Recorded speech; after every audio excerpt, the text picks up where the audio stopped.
Hello, my dear students. Hope I'm finding you all healthy and happy. In this video session, let us learn more about the central character of this story, Toba Singh, named Bishan Singh. He is now known as Toba Singh.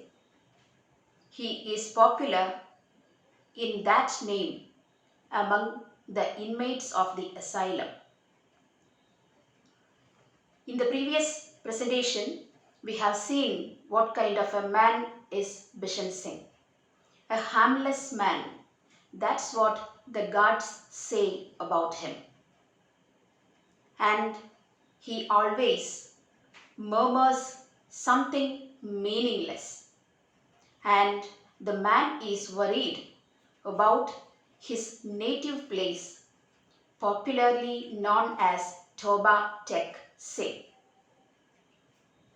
Now he wants to know more about the place where it is actually in the new situation after the partition.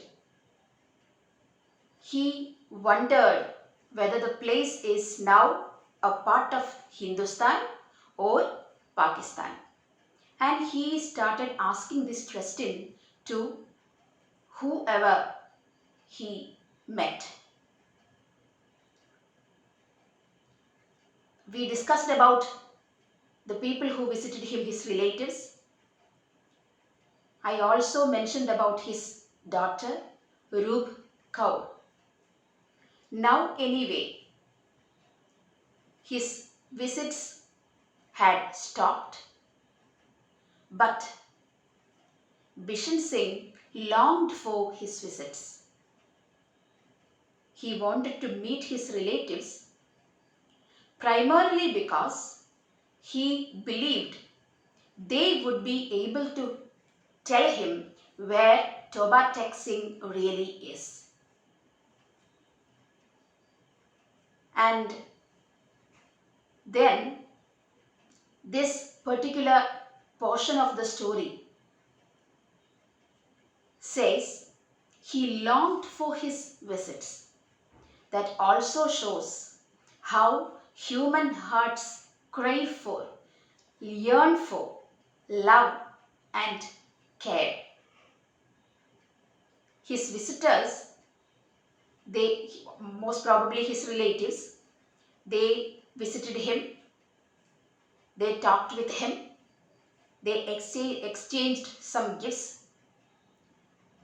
Not exchanged actually, they gave him some gifts which included fresh set of clothes and sweets and all such things, which he appreciated a lot. The man felt that he was loved. And now he longed for his visits. And now the story writer tells us about another character who was there in the asylum, a person who believed that he was God himself, the Almighty.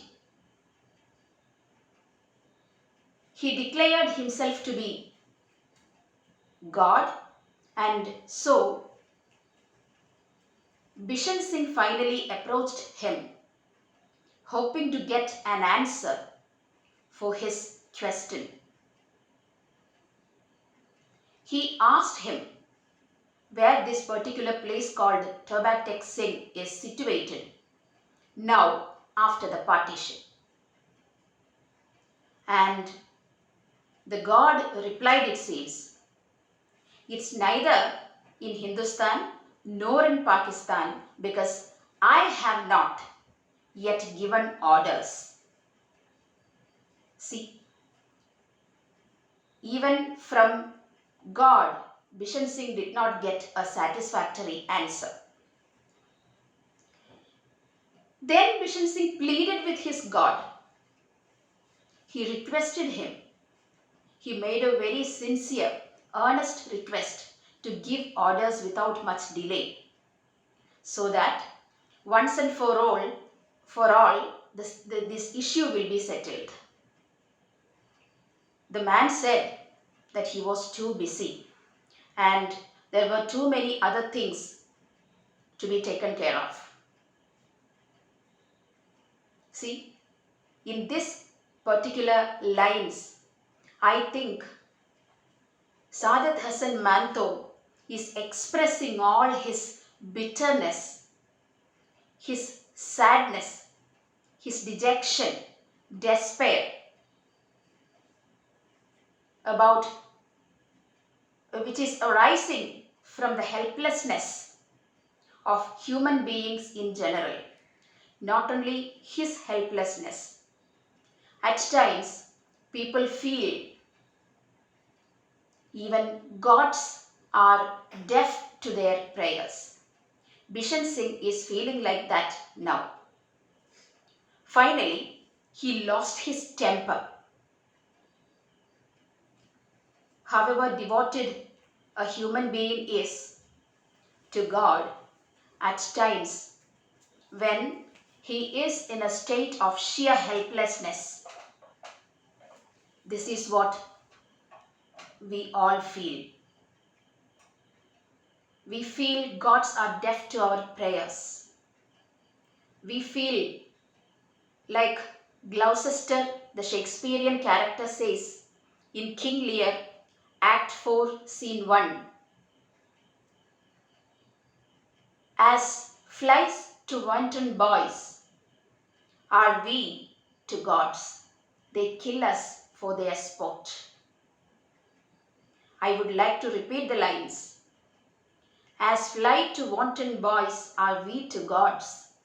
They kill us for their sport. Somewhat similar is the feeling of Bishan Singh now. Gods are not listening to his prayers. They are all powerful, but they are not willing to help. And then, when he lost his temper, again he started muttering the same gibberish. Oped di, gurgut di, bei dhania di, moong di, dal di, of Vahe Guruji, the Khalsa, and Vahe Guruji, the Fateh. He cursed even the God who was there right in front of him, but who would not do anything to settle a problem presented by him. Now, a few days before his transfer to India, Bishan Singh had a visitor. A man named Fasal Din came to visit him. He is one of the family friends of Bishan Singh.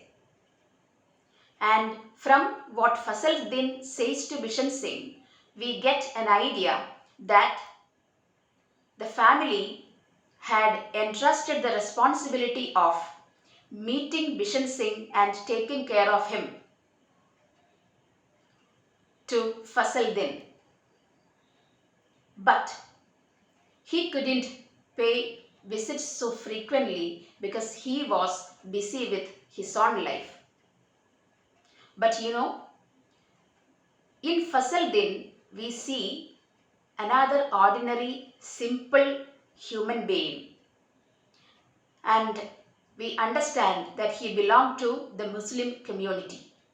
Bishan Singh was a Sikh, but their families were in good season.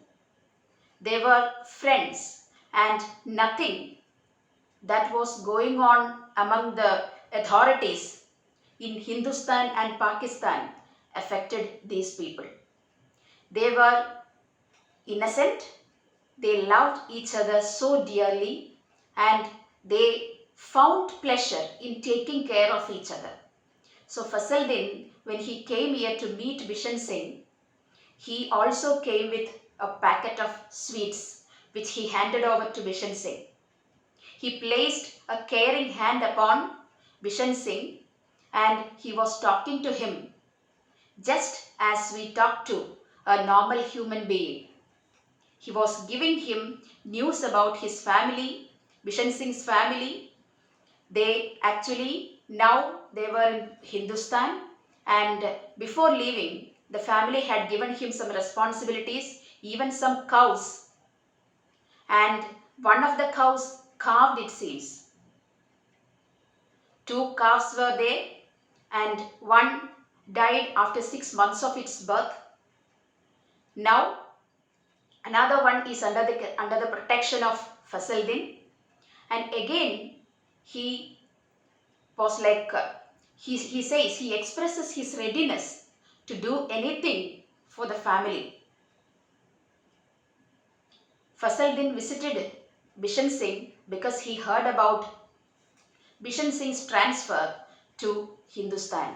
And poor Fasaldin, he is under the impression that Bishan Singh would be joining his family once he gets transferred to Hindustan. And so he says all kinds of good words and even conveys his regards to the relatives of Bishan Singh. But Bishan Singh repeats the same question to Fasaldin. We see a confused Fasaldin first saying that Toba Singh is in Pakistan. Then he was confused. He was about to change his word, to change his reply. But Bishan Singh, now again thrown back to his state of despondency, murmurs the gibberish he used to murmur, and then he leaves the place. In the next video presentation, let us deal with the scene of the actual transfer of the inmates of the asylum to Hindustan.